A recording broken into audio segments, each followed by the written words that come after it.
Wondelo TV. Abonnez sur la chaîne Wondelo TV. Wondelo TV di wondelu ci ay xibaar yu leer te wóor. Perdu dans ses propos, on ne sait pas à qui s'en prendre. Alhamdulillahi rabbil alamin.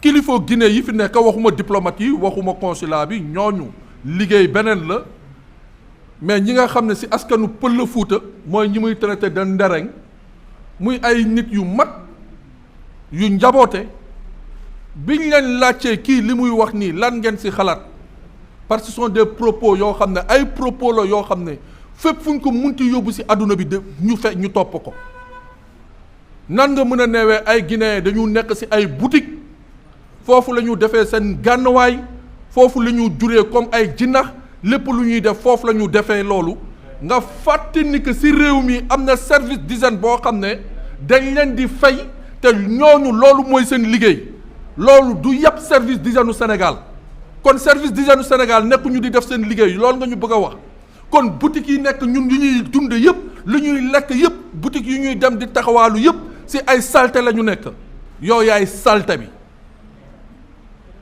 Mon ami me disait de ne pas aller plus loin, sinon j'aurais pu toucher sa personne, j'aurais pu toucher ses origines. Et en touchant ses origines, les Pël Fuuta Ndereng sont plus nobles 3 fois que lui. Il y a des Pël Fuuta à qui il s'attaque, d'origine guinéenne, qui sont de la Guinée, qui vivent ici au Sénégal, qui sont 4 fois plus nobles que lui, qui se dit sénégalais. Et je vous rappelle, le premier chef d'état-major de l'armée sénégalaise, c'est un Peul, le général Jean-Alfred Diallo. À l'époque de la séparation entre l'armée sénégalaise et l'armée française, beaucoup de Pël Fuuta Ndereng ont choisi l'armée sénégalaise. C'est une question très sensible. C'est une question très sensible. C'est une question sur laquelle nous demandons le peuple sénégalais. Ces jeunes qui se disent nationalistes, nous sommes des nationalistes. Nous sommes des nationalistes. Nous avons lutté pour le nationalisme. Oui, nous voulons que le Sénégal émerge, que la richesse du Sénégal soit répartie, que les fils du Sénégal se voient dans leur richesse. Nous sommes pour ça, nous sommes d'accord pour ça. J'aurais bien voulu qu'il se lève, qu'il nous parle de l'autoroute à péage. J'aurais bien voulu. Récemment, il était à l'aéroport. Je l'ai vu à l'aéroport quand il partait au Maroc en classe économique. Il y a des questions de développement plus importantes que ce qu'il est en train de lever. Je pense que politique, dans le sens noble, de faire la politique. J'ai envie d'apostropher un grand monsieur Lebou, puisque aujourd'hui on parle de l'ethnicité. Un grand monsieur Lebou. Moi je suis natif du plateau. Je suis Diallo, probablement Ndereng. Et oui, effectivement Ndereng. Wow, de Diallo Ndereng. Natif du plateau. Demain dugg ci xamba yi l'ambulance. Les Lebou là, mes parents Lebou. Damay dugg ci xamba yi l'ambulance. Lebou ab Lebou là. Sama maam mooy Alaaji Ismaïla Gueye Ndeye Ñambour. May nuyu famille am. Je rends hommage à un grand monsieur. Si c'est en direct, qu'il me le pardonne, mais j'ai envie de le citer par rapport ak li muy def. Abdoulaye Makhtar Diop.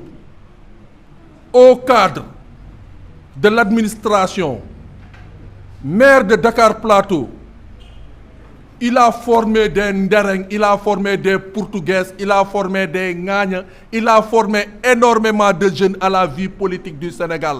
Et c'est le grand Serigne de Dakar. Il n'a jamais fait de discrimination par rapport à ces militants. Ay Pël Fuuta tuddee nañ ko doom, ay Njaago tuddee nañ ko doom.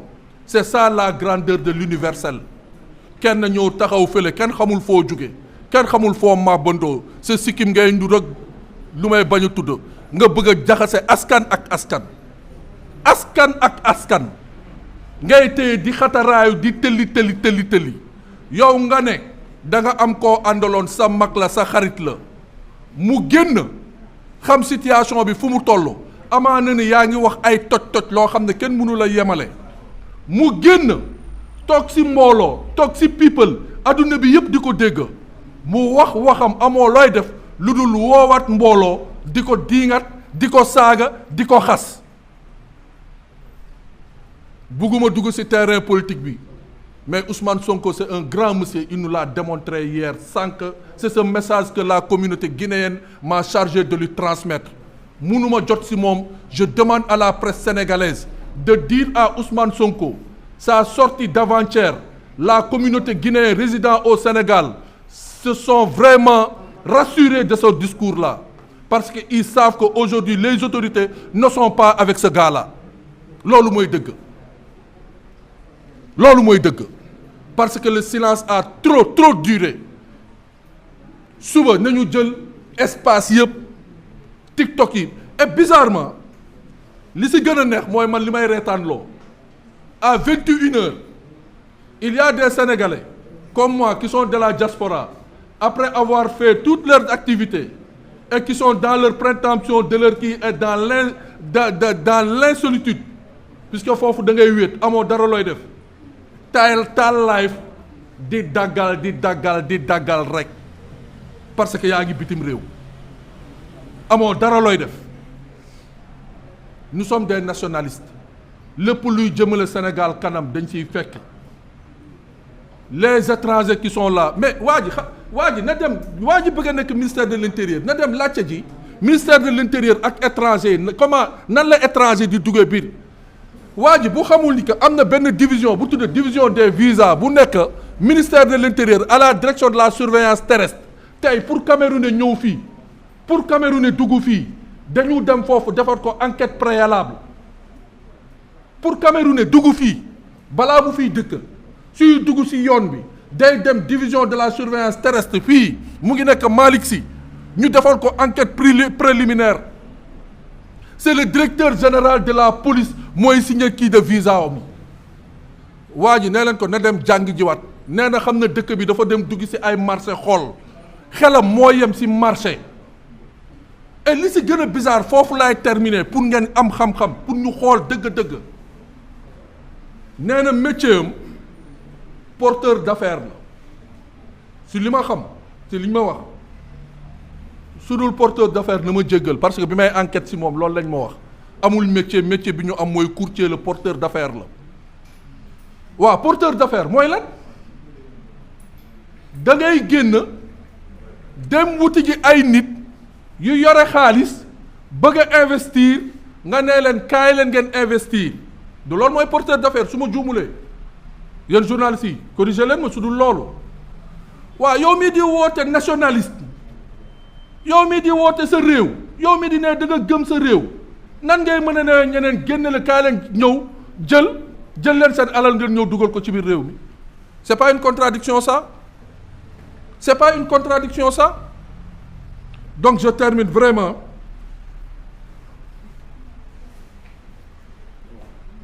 pour rassurer la communauté émigrée au Sénégal.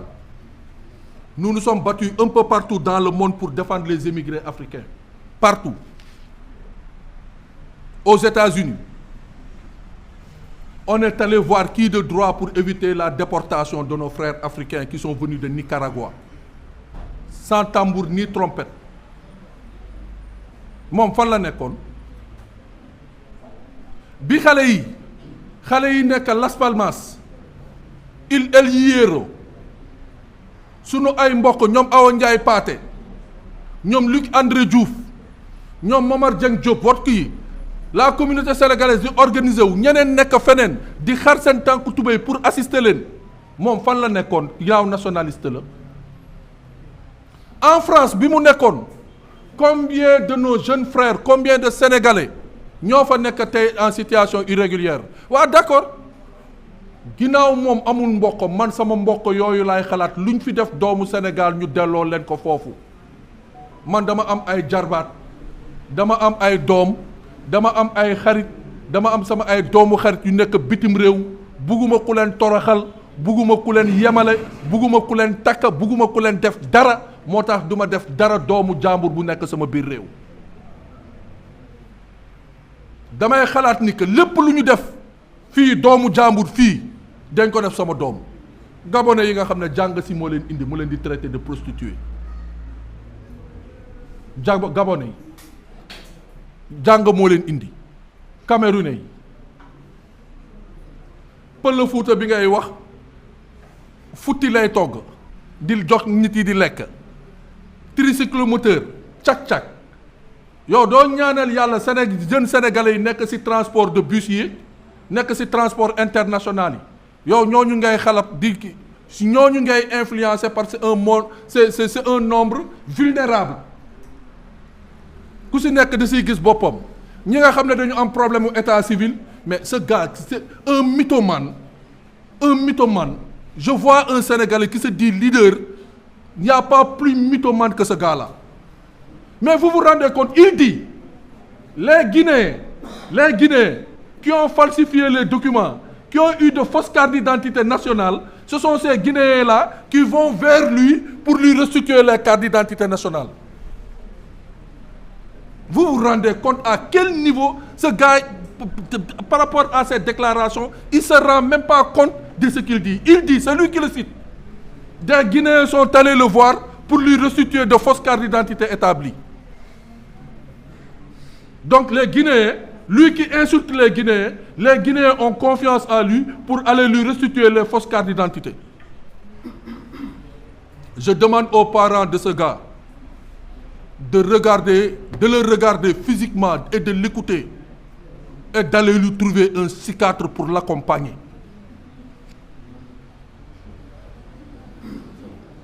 Vraiment, je pense qu'il est assez important.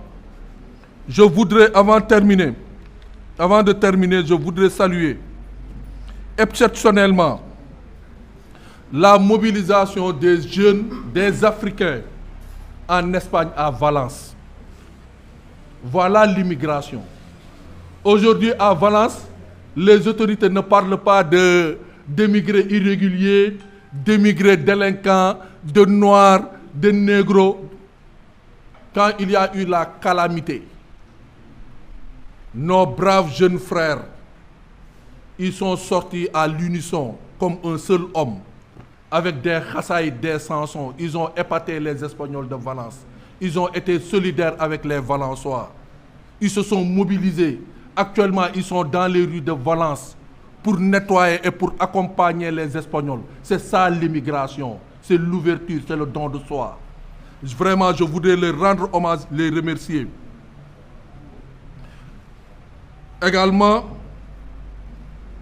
mes pensées vont à ces 16 000 Sénégalais aujourd'hui qui sont dans le désarroi par rapport à la situation actuelle des États-Unis. Je voudrais alerter le peuple sénégalais. On ne sait pas le lendemain de nos jeunes frères qui sont actuellement aux États-Unis. Je demande à nos chefs religieux, je demande à nos mamans, à nos pères, de prier pour que l'Esprit, le Saint-Esprit, accompagne ces jeunes et qu'il n'y ait pas de rapatriement massif pour nos jeunes actuellement aux États-Unis. Surtout nos jeunes frères qui sont passés par le Nicaragua. Je suis très inquiet. Je suis analyste, consultant sur les questions de migration.